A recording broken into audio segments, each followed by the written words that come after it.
तो हम अपने अगले चैप्टर 6 टाइटल है ईश्वर से अनुराग। तो हुआ क्या, आप लोगों ने भी देखे होंगे कि कुछ लोग पूजा पाठ करते हैं तो कईयों लोग इतने होते कि भाव विभोर हो जाते हैं, उनकी आंखों में आंसू भर आते हैं। तो ईश्वर के प्रति ऐसे प्रेम भाव, गहरी भक्ति, इन विभिन्न प्रकार की भक्ति किसकी देन है?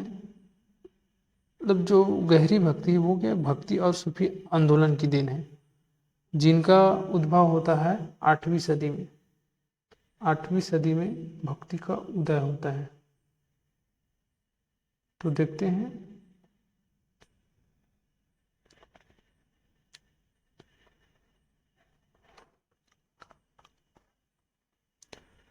तो अनेक लोग जो क्या है, पहले क्या होता था, ब्राह्मणों द्वारा ग्रंथ रचे गए, उसमें क्या है, समाज विशेषाधिकार होते थे, उच्च परिवार, जाति व्यवस्था, ये सब जो पांडित्यपूर्ण ग्रंथ है उनका ये सब रहता ही है। तो कुछ लोग इन ऐसे विचारों से बेचैन थे।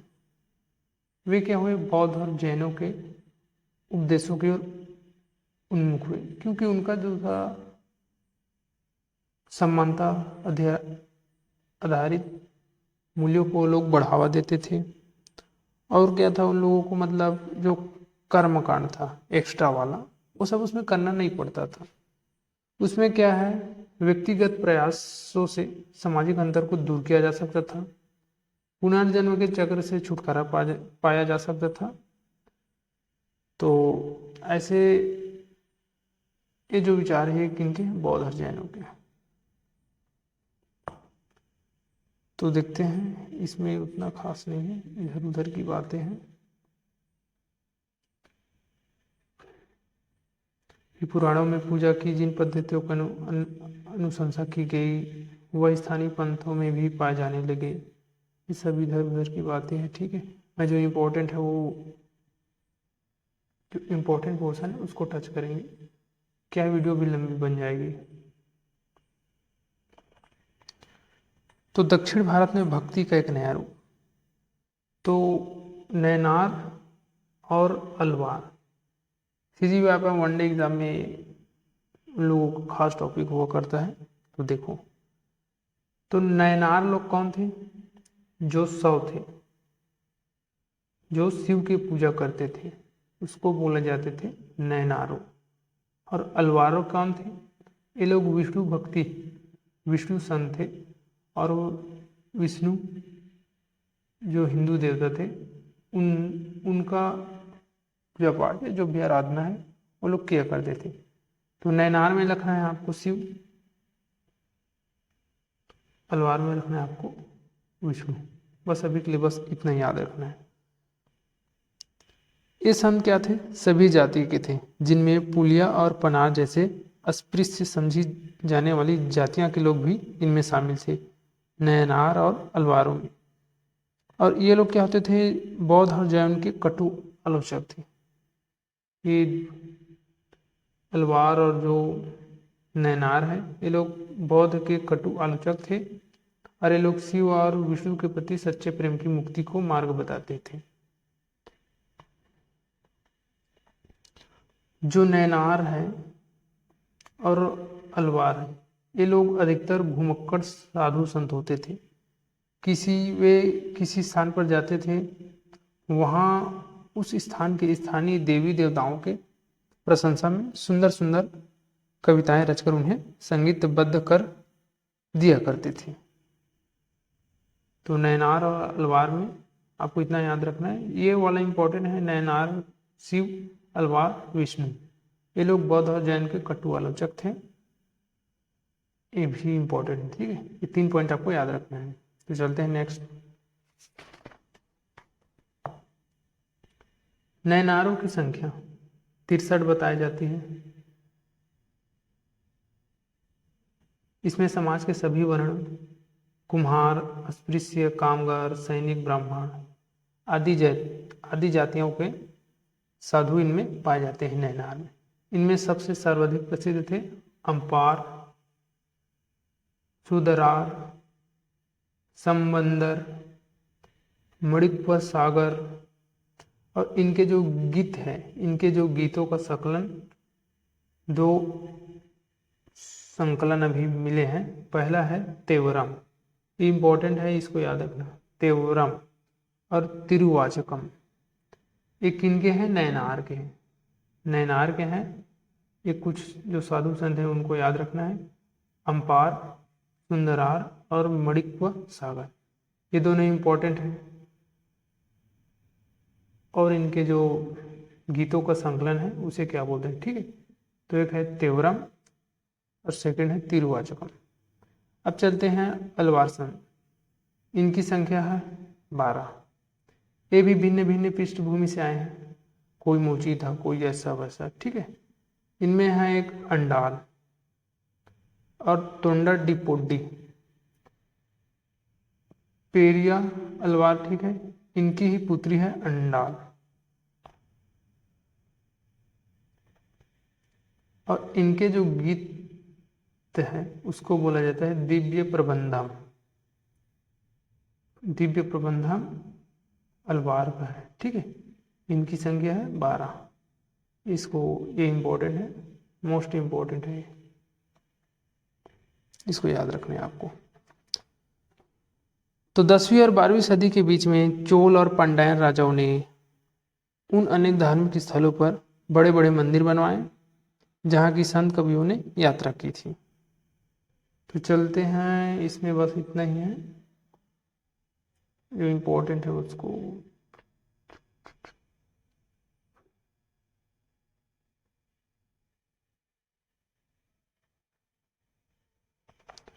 तो भारत, भारत के एक दार्शनिक हुए हैं शंकर। इनका जन्म है 8वीं शताब्दी और ये किस प्रदेश में हुआ है, केरल। ये भी इम्पोर्टेंट है, यहाँ से इम्पोर्टेंट, ये पूरा चैप्टर इम्पोर्टेंट है। शंकर का जन्म होता है 8वीं शताब्दी में और इसका निवासी स्थान है केरल। इसने जो विचार प्रतिपादित किया है उसको बोला जाता है अद्वैतवाद। अद्वैतवाद के समर्थक है। और अद्वैतवाद क्या है, जिसमें क्या है, जीवात्मा और परमात्मा दोनों एक ही है, उनमें कोई भेद नहीं है, ऐसा इनका मानना है शंकर का, ठीक है। तो जीवात्मा और परमात्मा, जीवात्मा मीन्स हम लोग, परमात्मा मीन्स वह भगवान जो परम सत्य है, हम दोनों एक ही हैं, ठीक है। वो भी और हम दोनों एक ही हैं, यही शिक्षा देते हैं वो अद्वैतवाद में। और उसने बोला कि ब्रह्म है जो कि एकमात्र परम सत्य है और वह निर्गुण है, ठीक है। अगर ऐसा क्वेश्चन आता है कि शंकर ब्रह्म के किस रूप को मानता है, सगुण, निर्गुण, निर्गुण सगुण, तो वहां पर आपको करना है निर्गुण, ठीक है। ये निर्गुण ब्रह्म का उपासना करता था। वैसे जो भी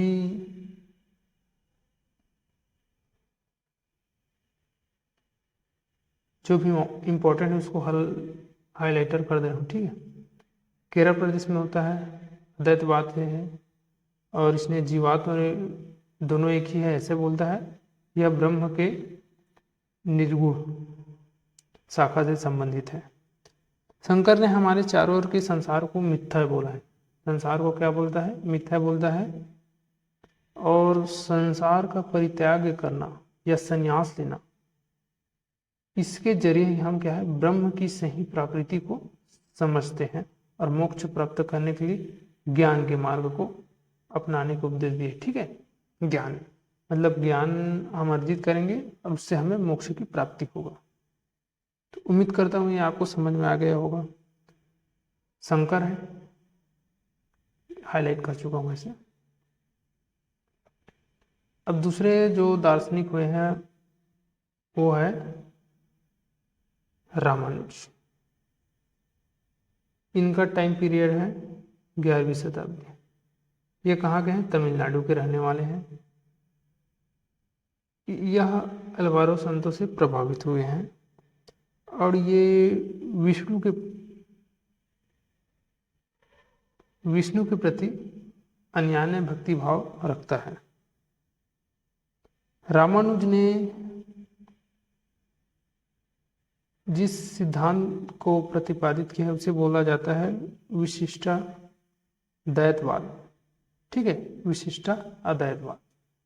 इसके अनुसार होता है कि आत्मा परमात्मा से जुड़ने के बाद अपनी अलग सत्ता बनाए रखती है।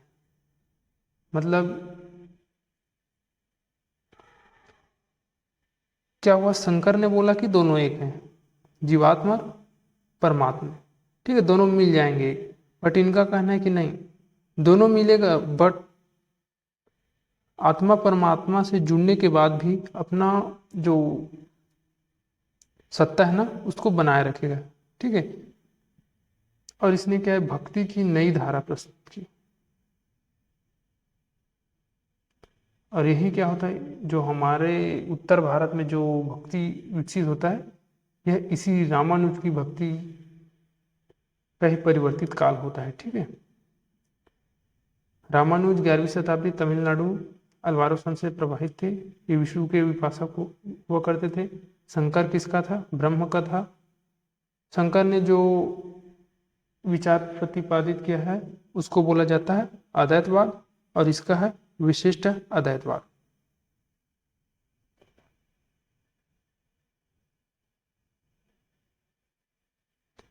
तो अब चलते हैं, हमने तमिल भक्ति आंदोलन, मंदिर पूजा के बीच क्या संबंध थे, इसको तो हम पढ़ चुके हैं।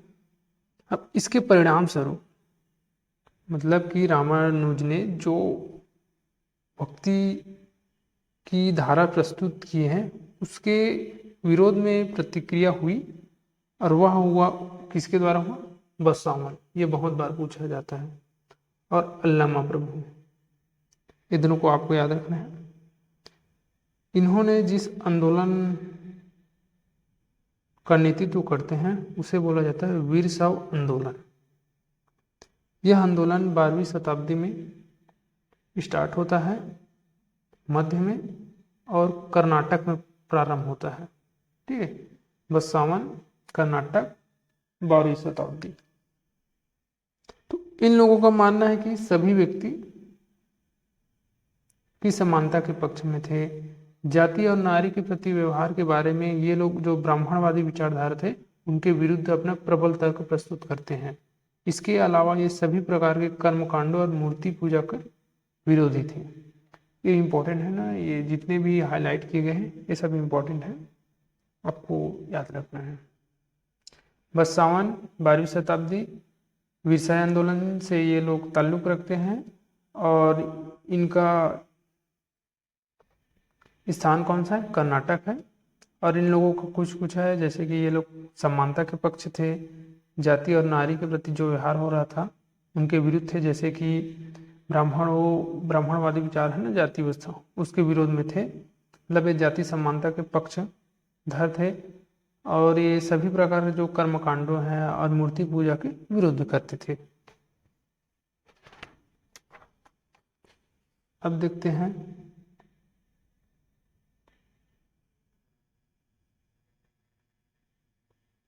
दक्कन में भक्ति आंदोलन। दक्कन में भक्ति आंदोलन तो 13वीं से 17वीं शताब्दी में,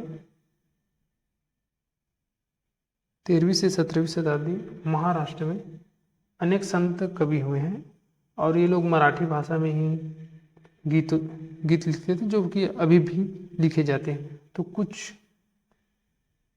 संत हैं जैसे कि संत ज्ञानेश्वर, नामदेव, एकनाथ, तुकाराम, सखूबाई। ये सखूबाई जैसे ये स्त्रियां हैं, ठीक है। और ये चोखा मेला का परिवार है जो सखूबाई है, जो कि महाराष्ट्र में अस्पृश्य समझी जाने वाली महार जाति की थी। तो भक्ति का यह क्षेत्रीय परंपरा पंढरपुर में विठुल कोई और नहीं, जो विठुल है क्या, विष्णु का ही एक रूप है। ये पंढरपुर में, ये थोड़ा इम्पोर्टेंट है, इसको शायद इससे एक बार क्वेश्चन आ चुका है। यूपीएससी प्री में ये पंढरपुर बिट्ठू से क्वेश्चन आ चुका है। अभी मैं कंफर्म नहीं हूँ, अगर इससे कुछ भी क्वेश्चन आता है मैं लास्ट में क्वेश्चन ऐड कर दूंगा। ये लोग क्या थे? मानवतावादी विचारधारा का उद्भव करते हैं।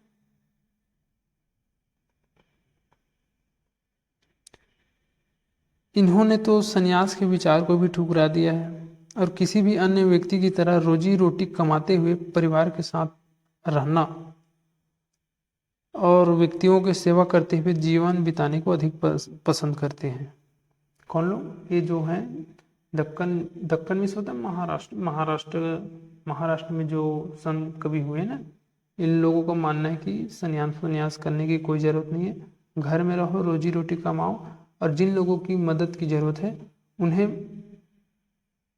उनकी सेवा करो। तो ये सब हो गया।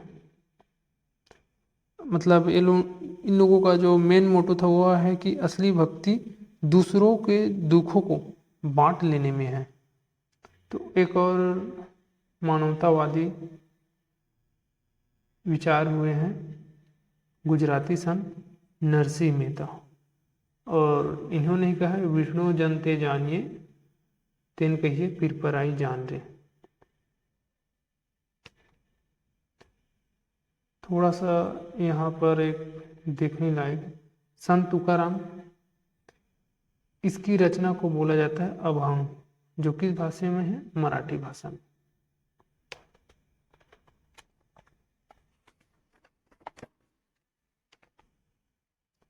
अब चलते हैं, इस काल में अनेक ऐसी धार्मिक समूह उभरे हैं जिन्होंने साधारण तर्क वितर्क का सहारा लेकर जो रूढ़िवादी धर्म के काम कांडों थे उन पर आलोचना की है। तो इन्हीं में जो आलोचना करने वाले हैं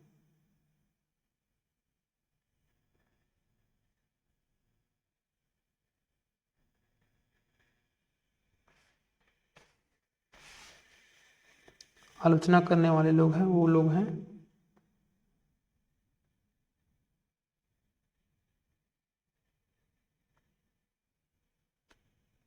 नागपंथी, सिद्धाचार और योगी।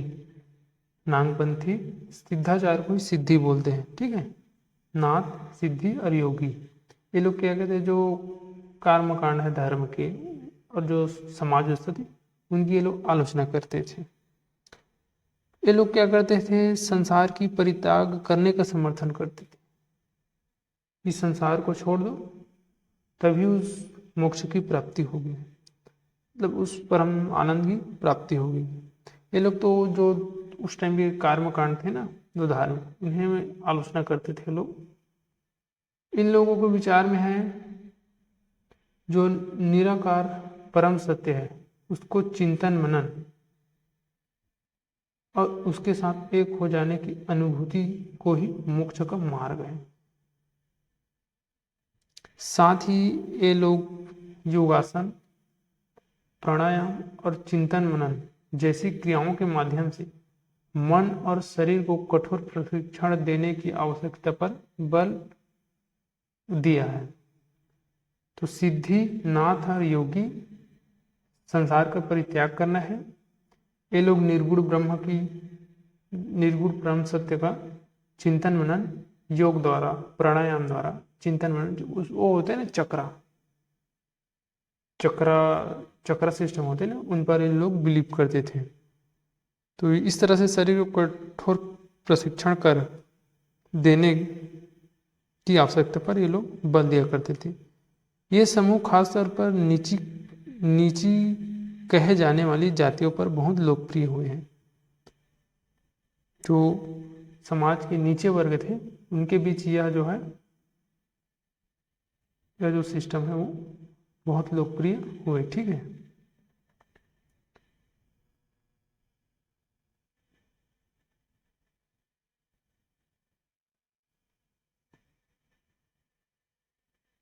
अब चलते हैं इस्लाम। तो संत और सूफियों में बहुत अधिक समानता थी, यहाँ तक कि उन्होंने कई विचारों का आदान प्रदान भी किए हैं। तो सूफी लोग कौन थे? ये लोग सूफी ये लोग मुसलमान रहस्यवादी थे। जो सूफी लोग थे ना, ये लोग मुसलमान रहस्यवादी थे। ये धर्म के बाहरी आडंबरों को अस्वीकार करते थे और ईश्वर के प्रति प्रेम और भक्ति जैसी तथा सभी मनुष्य के प्रति दया भाव रखने पर बल देते थे।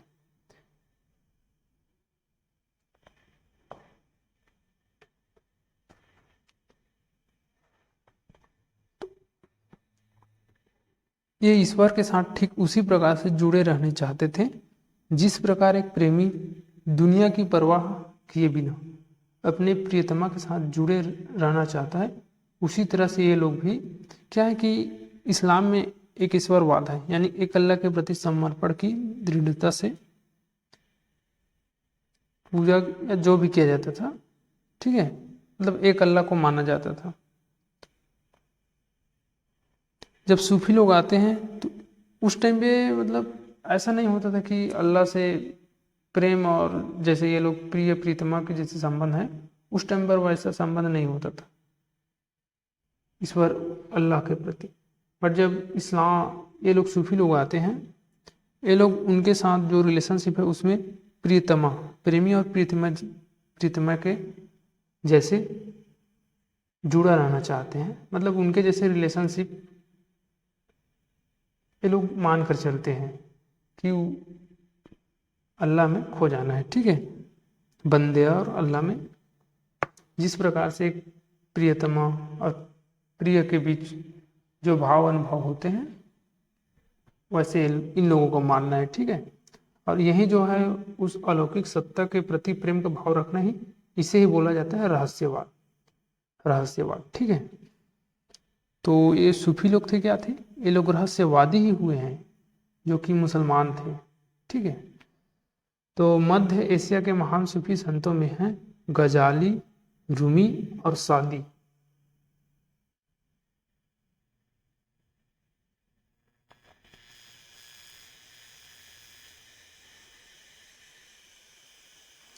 तो सूफी लोग अपनी भावनाओं को व्यक्त करने के लिए काव्य रचना किए थे और मध्य एशिया के कुछ महान सूफी संत हैं गजाली, रूमी, सादी के नाम उल्लेखनीय हैं। तो नाथपंथी सिद्धों की तरह सूफी भी यह मानते थे दुनिया के प्रति अलग नजरिया अपनाने के लिए दिल को सिखाया पढ़ाया जा सकता है। तो ये लोग भी चिंतन, समा मीन्स गाना, रक्स मीन्स नृत्य, समा चिंतन, रक्स नीति चर्चा, सांस पर नियंत्रण आदि प्रशिक्षण के विस्तृत रीतियों को विकास सूफी लोग भी करते हैं।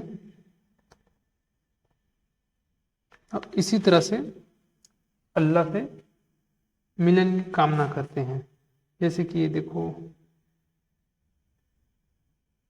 यहाँ पर कुछ सूफियाँ हैं, ये लोग जिक्र, समा, रक्स आदि के जरिए मतलब ईश्वर से मिलने की जो खुशी है उसको इजहार कर रहे हैं।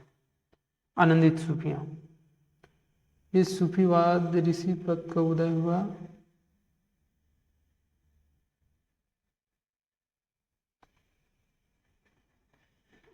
तो इसमें बस इम्पोर्टेंट इतना है, देखते हैं और नेक्स्ट क्या है। और 11वीं शताब्दी में क्या होता है, 11वीं शताब्दी में अनेक सूफी जो मध्य एशिया से आकर हिंदुस्तान में बसने लगते हैं और दिल्ली सल्तनत, जैसे दिल्ली सल्तनत की स्थापना होती है, ये जो प्रक्रिया है मध्य एशिया से भारतीय उपमहाद्वीप में आने की प्रक्रिया है वह और भी मजबूत हो जाती है। तो इसमें कुछ सिलसिलाएं हैं और सिलसिलाएं होते थे, मतलब जो सूफिया थे उनके कुछ और संप्रदाय हुआ करते थे। जो सूफिया लोग हैं उनके कुछ और संप्रदाय में बटे हुए करते थे, उन्हें ही सिलसिला बोलते हैं जी। जैसे कि एक है चिश्ती सिलसिला, ठीक है। इसमें औलियाओं की एक लंबी परंपरा है। औलियाओं कोई और नहीं, जैसे हमारे यहाँ जो समाज सुधारक थे वैसे ये लोग भी हुआ करते हैं, ठीक है। तो इसको लिखना नहीं है, मैं यहीं पर करता हूँ।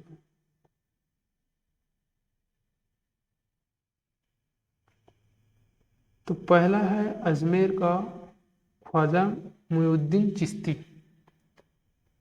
इनका स्थान और इन लोगों का नेम, ये बहुत इंपॉर्टेंट है। तो अजमेर में है ख्वाजा मुइनुद्दीन चिश्ती। अभी भी यहाँ पर सभी पंथ के लोग जाया करते हैं। और दिल्ली में है कुतुबुद्दीन बख्तियार काकी। पंजाब में है बाबा फरीद। दिल्ली में है ख्वाजा निजामुद्दीन औलिया। और गुलबर्ग के हैं बंदा नवाज गीसुदराज। तो सूफी संत अपने खानकाहों में विशेष बैठक का आयोजन करते थे, जहाँ पर सभी प्रकार की भक्तगण, जिनमें शाही घराने के लोग तथा अभिजात और आम लोग भी शामिल हुआ करते थे। खानकाह कुछ और नहीं, इसमें आध्यात्मिक विषय पर चर्चा करने की स्थान होती है। और ऐसे अक्सर लोग यह समझते थे कि सूफी औलियाओं के पास चमत्कारियां शक्तियां होती हैं और जिनसे आम लोगों की बीमारियां और तकलीफ छुटकारा मिल सकता है। तो आपको नेम और औलियाओं का नेम और स्थान का नेम दोनों को याद रखना है। चलते हैं उत्तर भारत।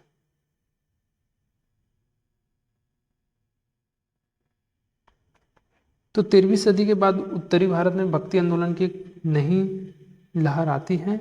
और यह एक ऐसा युग था जब इस्लाम, ब्राह्मणवादी, हिंदू धर्म, सूफी मत, भक्ति के जो विभिन्न धाराएं हैं, यहाँ तक कि नाथ, सिद्धि और योगियों ने परस्पर एक दूसरे को प्रभावित करना स्टार्ट कर देते हैं।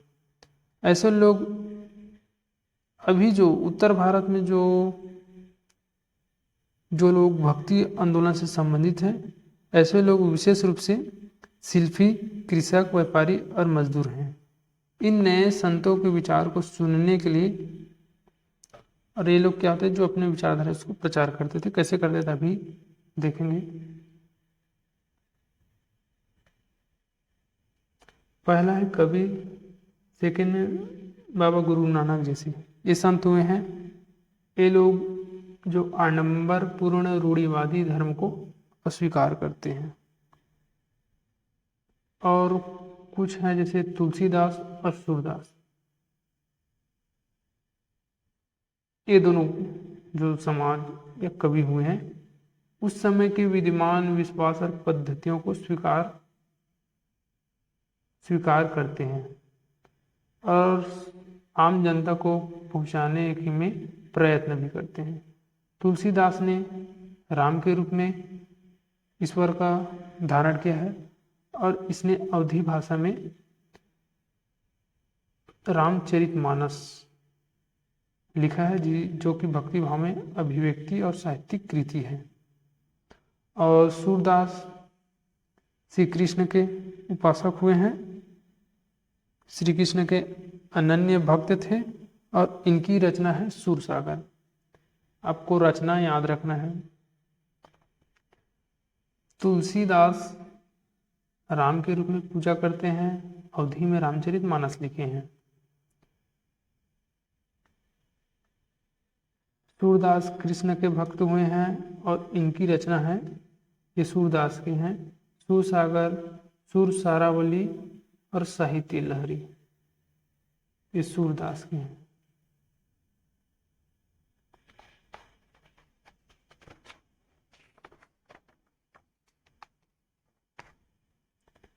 ये जो मैप है ये बहुत इंपॉर्टेंट होता है।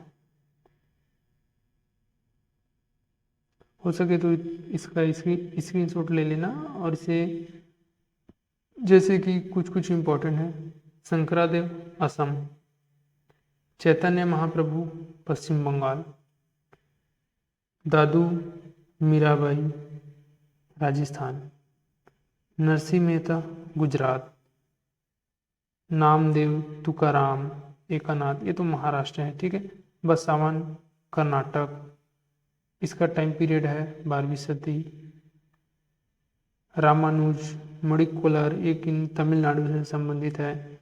आंध्र प्रदेश में पुरंदरदास हुए, और कबीर, रविदास, वल्लभाचार्य, तुलसीदास, ये सब क्या है, उत्तर भारत, उत्तर प्रदेश से संबंधित है। ठीक है, तो इसको आप थोड़ा सा देख लेना।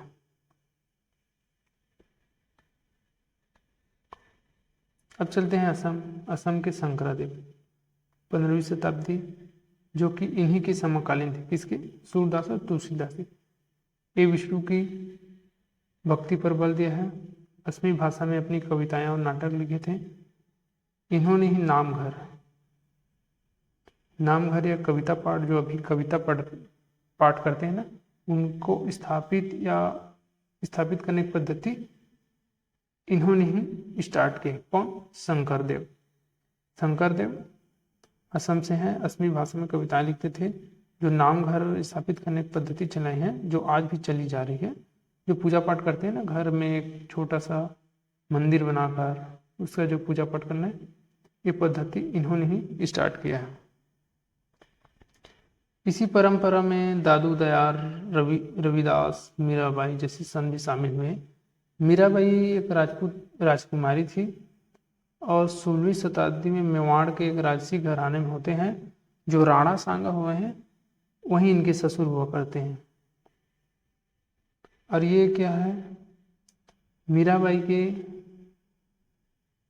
मीराबाई का गुरु है रविदास, जो कि एक अस्पृश्य जाति के माने जाते हैं, चमार जाति के माने जाते हैं रविदास, और उन्हीं की ये शिष्य है। कहने का तात्पर्य है मीराबाई का गुरु है रविदास, इन्हीं की अनुयायी बन जाती है। और ये क्या है, कृष्ण के प्रति समर्पित भक्ति भावना करते हैं, गहरे भक्ति भाव, जो इसके भजनों में अभिव्यक्त होते हैं। और इन्होंने क्या है, उच्च जाति के जो नियम है ना, उनको खुली चुनौतियां दी है। और तथा ये राजस्थान और गुजरात के जनसाधारण में बहुत लोकप्रिय है। तो जैसे राणा के महल में लोक लाज कुलारव मर्यादा जग में के जेकड़ा रखते आरी, ये कुछ है ऐसे, आप पढ़ना चाहो तो पढ़ सकते हो। अब चलते हैं कबीर का टाइम पीरियड संभवतः 15वीं से 16वीं शताब्दी है। यह एक प्रभावशाली संत है, इनमें कोई दो मना की बात नहीं है। इनका पालन पोषण बनारस में हुआ है। एक मुसलमान जुल्लाहा या बुनकर के परिवार में जुल्लाहों ने इसका पालन पोषण किया है। इनके बारे में जो जानकारी है वो बहुत अविश्वसनीय है, मतलब जो भी कम जानकारी है उस पर विश्वास नहीं किया जा सकता। इन्होंने सखियां और पदों एक विशाल संग्रह मिलती है, और कबीर ने इन्हीं की रचना की है। और इनके कुछ भजन को गुरु ग्रंथ साहिब, जो सिखों के धर्म ग्रंथ हैं, उनमें संग्रहित किए गए हैं। और कबीर की रचनाओं को पंचवाड़ी और बिजांग में संग्रहित और सुरक्षित है। ठीक है, अगर बात चलता है बिजांग किसकी रचना है, तो आपको सोचना नहीं है, कबीर करना है। इसमें सिर्फ 3 पॉइंट याद रखो। कबीर के भजन को गुरु ग्रंथ साहिब में भी लिया गया है। कुछ इसके जो पद है उनको गुरु ग्रंथ साहिब में भी सम्मिलित किया गया है, और इसके रचना को बिजांग या पंचवाड़ी है। कबीर उपदेश धार्मिक परंपराओं को पूर्ण प्रचंड अस्वीकृत करते हैं। यह ब्राह्मणवादी हिंदू धर्म इस्लाम दोनों की जो आडंबरपूर्ण पूजा है, सभी रूपों को मजाक उड़ाया है। पत्थर पूजो तो मैं पूजो, पत्थर पूजे तो हरि मिले तो मैं पूजा पहाड़, ऐसे टाइप से ये मतलब मजाक उड़ाते हैं। इनकी जो काव्य भाषा है बोलचाल की हिंदी है, लेकिन कभी कभी इन्होंने रहस्यमयी भाषा का भी प्रयोग करते हैं, जिसे सांधा भाषा बोला जाता है। सांध भाषा बोला जाता है, जो कि एक रहस्यवादी भाषा है। ये कबीर का कुछ इमेज दिया गया है, जो संभवतः ऐसे हुआ है। और कबीर ने निराकार परमेश्वर पर विश्वास रखते हैं और ये भक्ति के माध्यम से ही मोक्ष या मुक्ति प्राप्त हो सकती है, ऐसे बोलते हैं भक्ति करो। और अभी क्या हिंदू और मुसलमान दोनों ही लोग उनके अनुयायी हो गए हैं। अब बाबा गुरु नानक, तो कबीर की अपेक्षा हमें नानक के बारे में कहीं अधिक जानकारियाँ मिलती है और रीज़न ये है कि इन्होंने इनके ग्रंथ मिलने जाते हैं। ठीक है, इनका जन्म होते है तलवंडी, जो कि अभी पाकिस्तान में है, नानकाना साहब में जन्म लेते हैं। और गुरु नानक ने करतारपुर, जो कि रवि नदी के तट पर है, एक केंद्र स्थापित करने से पहले कई यात्राएं की। ठीक है, ये और इसी स्थान पर ना करतारपुर पर ये क्या कहते हैं नियमित उपासना पद्धति अपनाई और इनके शब्दों और भजनों को गाया जाता था। इनके अनुयायी अपने अपने पहले धर्म या जाति अथवा लिंग भेद को नजरअंदाज करके साझी रसोई में इकट्ठा खाते पीते हैं और इसे लंगर कहा जाता है। लंगर को लगने का उद्देश्य यही है कि लोग अपने जो पूर्व जाति है, पूर्व वर्ण है या लिंग भेद है उसको नजरअंदाज करके, मतलब सीधा सीधा समानता। नानक ने उपासना और धार्मिक कार्यों के लिए जो जगह नियुक्त की उसे बोला जाता है धर्मशाला कहा जाता है, और आज के टाइम में इसे ही गुरुद्वारा कहते हैं। 1539 में अपनी मृत्यु के पूर्व नानक ने अपने एक अनुयायी को अपना उत्तराधिकारी चुना। इसका नाम था लहना, लेकिन यह क्या है गुरु अगद के नाम से जाना जाता है। ठीक है, तो नानक के बाद गुरु अगद दास, और इन्होंने ही नानक की जो रचना है उसको संग्रह करता है।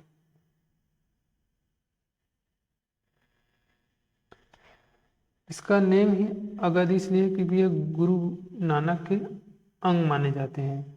इन्होंने नानक की रचनाओं को संग्रह किया और उसमें अपने कृतियां भी जोड़ दिए। इन्होंने एक नई लिपि, जो लोग अभी पंजाबी पंथ के लोग जो लिपि लिखते हैं, उस लिपि का निर्माण इसके ही द्वारा किया गया। किसका? लहना, जिसे बोला जाता है अगद, गुरु अगद। गुरु अंगद के 3 उत्तराधिकारियों ने अपनी रचनाएं नानक के नाम से लिखी और इन्हीं सभी संग्रहों को, ये बहुत इंपॉर्टेंट हो जाता है, गुरु अर्जन ने 1604 में गुरु ग्रंथ साहिब में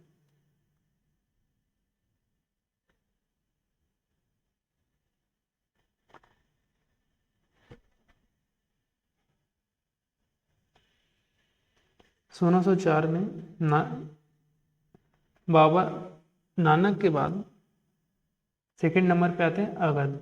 ठीक है, उसके 3 उत्तराधिकारी को गुरु अर्जन ने 1604 में एक संग्रह लिखते हैं। ठीक है, इस संग्रह में शेख फरीदा, कबीर, नामदेव, तेग बहादुर जैसे और भी सूफियां हैं, संत हैं, गुरुओं की वाणी को जोड़ देते हैं। इसी को 1706 में एक वृहद संग्रह को तेग बहादुर के पुत्र और उत्तराधिकारी गुरु गोविंद सिंह ने प्रमाणित करता है और जिसे आज इसे ही गुरु ग्रंथ साहिब के रूप में जाना जाता है। 16वीं शताब्दी में बाबा गुरु नानक ने उत्तराधिकारियों के नेतृत्व में, इनके जो उत्तराधिकारी हैं, इन्होंने अनुयायी की संख्या को विस्तार किया है और इनके अनुयायी कई जातियों के थे, परंतु व्यापारी, कृषक और शिल्पकार ज्यादा थे।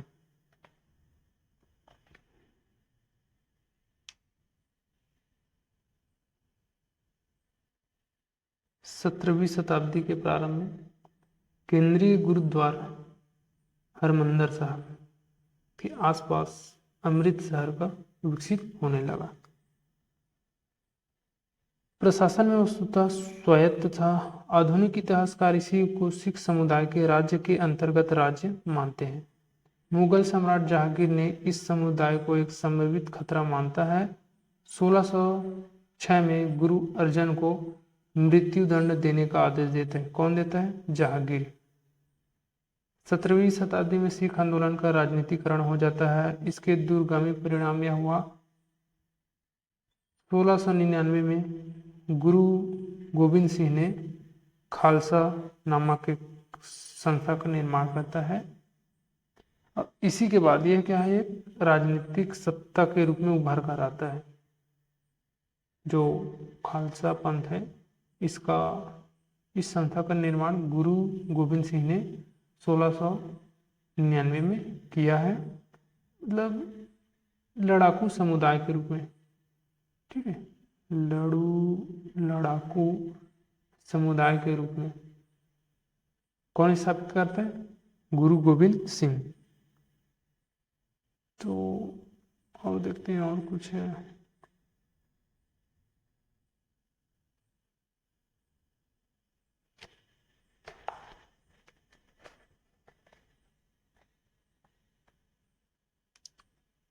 तो अब वैसा तो कुछ नहीं है। अब इसे एक बार बनाने की कोशिश करना।